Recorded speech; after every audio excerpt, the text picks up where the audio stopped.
안녕하세요 여러분, 도케민식입니다. 어제 테슬라는 3.62%라는 매우 강한 주가 흐름을 보여줬습니다. 제가 테슬라를 분석할 때는 테슬라의 펀더멘탈과 거시경제 그리고 섹터별 수급 현황 등을 통해서 중장기적 흐름을 분석하고요.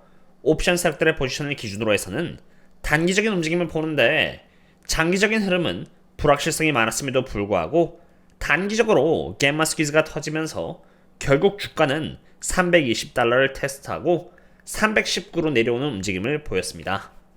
그럼 이제 여기서 중요한 것은 어떠한 이유로 주가가 상승을 했는지를 파악하고, 상승했던 이유가 펀더멘탈에 부합한 움직임이었는지 아니면은 기대감에 의한 움직임이었는지를 분간할 필요가 있습니다. 어떠한 이유로 올랐냐에 따라서 상승이 탄탄하게 지지를 받고 올라간 것인지 아닌지를 구분하고, 그것을 기준으로 리스크를 가늠할 수 있기 때문입니다. 저희 멤버십 분들께는 옵션 세력들의 움직임을 오전과 오후로 해서 꾸준히 업데이트를 드려왔고요. 8월 5일날 미리 빅스라는 제목으로 갬마스퀴즈의 가능성을 여기 이렇게 선행 분석 드렸었는데요.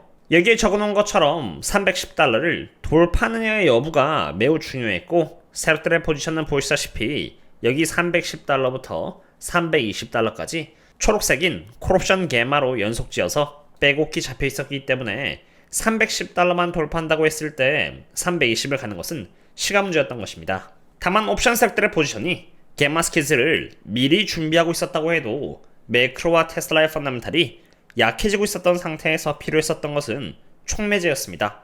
무엇이 촉매제 역할을 할지는 불분명했지만, 어젯밤에 제가 이렇게 갬마 스퀴즈의 가능성을 높게 바라보고 멤버십 분들께 말씀드렸던 이유는, 투자자들의 센티멘탈을 자극했던 트윗으로 콜 그라인드는 15만 달러를 지금 장기적으로 테슬라에게 투자한다면은 나중에는 밀리어네어가 되어 있을 것이라고 말한 것에 대해서 일론 머스크가 가능하다라고 답변을 했었고요. 여기서 추가로 테슬라는 지금 새로운 버전의 풀 셀프 드라이빙을 테스트하고 있는데 장족의 발전이 있었고, 만약 테스트가 잘 마무리된다면은 사람들에게 배포될 것이라고 하면서 주가 상승에 조금 더 힘을 보탠 것입니다.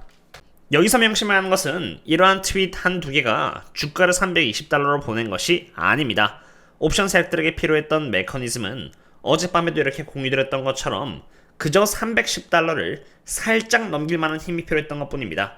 즉 주가를 어제 테슬라의 시장가였던 307달러에서 예를 들어서 이렇게 311달러 혹은 312달러까지 넘길 수 있는 하나의 촉매제가 있다라면은, 그때부터는 콜옵션을 애초에 매도했던 마켓 메이커들이 주가가 올라가면 올라갈수록 나중에 옵션이 행사가 되었을 때 더 높게 올라간 테슬라의 주식을 사서 갚아줘야 하기 때문에 손해볼 것이 두려워서 미리 테슬라 주식을 사는 델타 해칭을 하는 것이고, 그것이 꼬리에 꼬리를 물면서 320달러까지 이렇게 갬마 스퀴즈가 이어지는 것입니다. 실제로 갬마 스퀴즈가 진짜 일어난지를 보기 위해서 마켓 메이커의 포지션이라고 할 수 있는 여기 델타를 한번 확인해 봤는데요. 아니나 다를까 역시 310달러를 시작으로 매우 높은 물량들이 310에서 320까지 자리 잡고 있다는 것을 볼 수 있습니다. 즉 주가가 올라가면 올라갈수록 콜옵션을 매도했던 마켓 메이커는 나중에 콜옵션을 갖고 있는 사람들이 콜옵션을 행사를 해버리면은 테슬라의 주식을 마켓 메이커가 비싸게 사줘야 하기 때문에 310을 넘어가려고 하자 미리 해칭 차원에서 매수를 하면서 이렇게 올라간 것이고요. 테슬라의 본주를 매수하니까 주가가 올라가고, 또 주가가 올라가니까 해칭하기 위해서 마켓 메이커가 또 312.5달러의 위치에서 매수를 하자 비중이 이렇게 올라가고, 마켓 메이커가 사니까 또 주가가 올라가는 등 갬마 스퀴즈가 320달러까지 쭉 이어진 것입니다. 하지만 가장 중요한 것은 이래서 320달러까지 올라갔다라는 것이 아닙니다. 제가 주가 흐름의 메커니즘을 파악하는 이유는 말 그대로 장기 투자함에 있어서 리스크 관리를 하기 위함으로, 이번 상승은 마켓 메이커의 델타 해칭에 의한 갬마 스퀴즈인 만큼 만약 어떠한 이유로 320달러를 지켜내지 못해서 내어주게 된다면은 반대로 마켓 메이커들은 더 이상 테슬라의 본주를 갖고 있을 필요가 없어지기 때문에 반드시 오늘 그리고 내일까지는 320에서 적어도 317까지는 지켜줘야만 테슬라의 상승이 그 뒤로도 이어질 수 있다는 것입니다. 즉 오늘 목요일부터 내일인 금요일까지 320을 잘 지켜주기만 한다면은 주가는 천천히 상승을 할 수 있겠지만 만약 목요일과 금요일 안에 317을 내어준다면은 마켓 메이커가 전부 다 던질 것이기 때문에 다시 빠르게 테슬라는 원위치로 내려갈 수 있다는 것을 의미하겠습니다. 지금까지 테슬라의 주가가 310에서 320까지 왜 올라간지에 대해서 알아봤습니다. 그럼 이제 여기서부터 중요한 것은 다음 주 만기를 예상으로 또 세력들은 어느 방향 쪽으로 포지션을 잡아놓았는가라는 것으로 그 부분에 대해서는 제가 여기 8월 7일 점심 때 엄청났다라는 제목으로 세력들의 포지션을 업데이트해 놓은 상태인 만큼 혹여라도 꾸준히 테슬라와 거시경제 그리고 그 외에 제가 투자하고 있는 저평가 기업 등에 대한 분석까지 전부 다 보면서 안전하게 투자를 이어나가기를 희망하신다면은 지금 안 그래도 30%의 쿠폰을 100분을 상으로 우선 지급하고 있고 전부 다 지급이 되면은 자동 종료될 예정인 만큼 참고해본다면 좋을 것 같습니다. 여기까지는 테슬라가 어떤 이유에서 그리고 어떠한 메커니즘으로 올랐는가입니다. 다음 주 만기 이상 어디 쪽으로 방향이 잡혀있는지는 제가 이미 멤버십분들께 공유를 드렸지만 이러한 와중에도 적어도 제가 체크해보고자 하는 것은 기술적으로나 펀더멘탈적으로나 테슬라의 상황은 어떠한가입니다. 우선 그러한 분석을 드리기에 앞서서 테슬라에 관련된 새로운 소식은 바로 한때 테슬라의 도조에서 일했던 가네시 벤카타라만안이라는 사람이 엔비디아와 맞서기 위해서 덴스리 AI라는 회사를 창업했다라고 이렇게 적혀 있고요. 도조 프로그램에서 일했던 20명의 테슬라 인력들을 새롭게 채용해갔다라는 소식입니다. 덴스리 AI가 테슬라에게 득실 중에서 어디 쪽으로 작용할지는 모르겠지만 한 가지 확실한 것은 데이터 센터가 많아지고 있고 데이터 센터가 많아진다고 했을 때 늘어나는 것은 전력 사용량으로 이 흐름에 반드시 수혜를 볼 수 있는 기업은 있다는 것입니다. 이러한 흐름 속에서 저는 데이터 센터의 수혜주라고 할 수 있는 전력 관련주를 꽤나 많이 매수를 했고요. 지금 쌍바닥을 찍고 올라가기 시작했으며 실제로 이번 2025년 2분기 실적에서 AI 수요에 의한 전력 증가 덕분에 실적은 훌륭했고 지금 배당률은 5% 초반인데 주가가 상승함에 따라서 배당률은 4%대로 떨어지려고 하고 있으며 이미 추세는 상승 추세로 바뀐 상태입니다. 추가로 해당 기업에 유리한 쪽으로 법안 통과가 이번에 되면서 데이터 센터 기업들과 전력 공급을 장기적으로 계약할 수 있는 상태가 되었고요.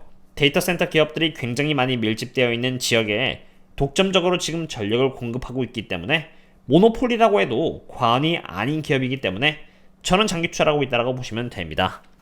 그럼 이제 테슬라를 먼저 기술적으로 보겠습니다. 만약 테슬라의 주가가 320의 콜월을 찍고 힘없이 내려갔다라면 모르겠지만 정말 대단하게도 테슬라는 319달러까지 잘 버텨냈고요. 그 과정 속에서 일단 여기 이렇게 상승 추세 쪽으로 다시 들어온 상태입니다. 이 흐름이 이어진다라면은 하락 패턴인 여기 인버스 컵 앤 핸들이 없어지고요. TSI 또한 다시 상승 추세 쪽으로 바뀔 수 있기 때문에 조금씩 상황이 개선되어가는 쪽으로 방향이 바뀔 수 있는 것입니다. 그리고 추가적으로 정말 다행인 부분은 실적이 이번에 좋지 않게 나왔지만 그럼에도 불구하고 월가 모든 애널리스트들의 평균 테슬라 목표 주가는 여전히 300달러로 애널리스트들이 테슬라 상으로 바라보고 있는 뷰가 실적 전 대비해서 크게 바뀌지 않았다는 것을 볼 수 있습니다.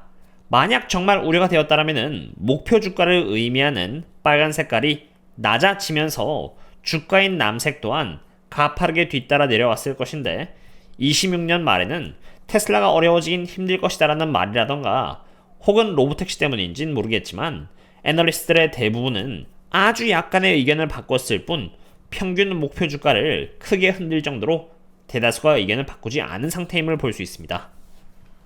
테슬라는 실적과 기대감이 교차하면서 움직이는 종목입니다. 실적은 당연히 전기차가 얼마나 많이 팔렸냐에 따라 달려있는 만큼 출고량을 신경 써야 하고 그와 동시에 또 기대감은 로보택시가 얼마나 잘 가고 있는가에 따라 달려있습니다. 지금까지 테슬라의 주가는 기대감이 주가를 부양하고 그 과정에서 게마 스퀴즈가 터지면서 주가는 더 올라갔다가 실적에서 좋지 않은 모습을 보여주면서 다시 내려가고를 반복해 왔는데요. 이 상황이 언제까지 이어질지는 저도 모르겠지만 머지않아 기대감이 주가를 부양하고 실적이 또 그 기대감을 뒷받침해주면서 더 주가가 올라가는 날이 올 것이라고 봅니다. 제가 하고자 하는 것은 테슬라의 주식을 샀다 팔았다 하기 위함이 아니라 최대한 좋은 위치에서 테슬라를 매수하고자 하는 것이고요.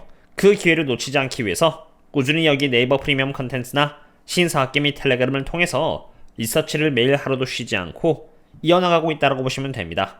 참고로 네이버 프리미엄 컨텐츠에서는 지금 할인이 되고 있으니 관심 있으시다면 참고해주시면 좋을 것 같고요. 오늘은 이 정도로 마치도록 하겠습니다. 도움이 되셨다면 구독과 좋아요 부탁드리고요. 그럼 다음에 또 만나요. See you later.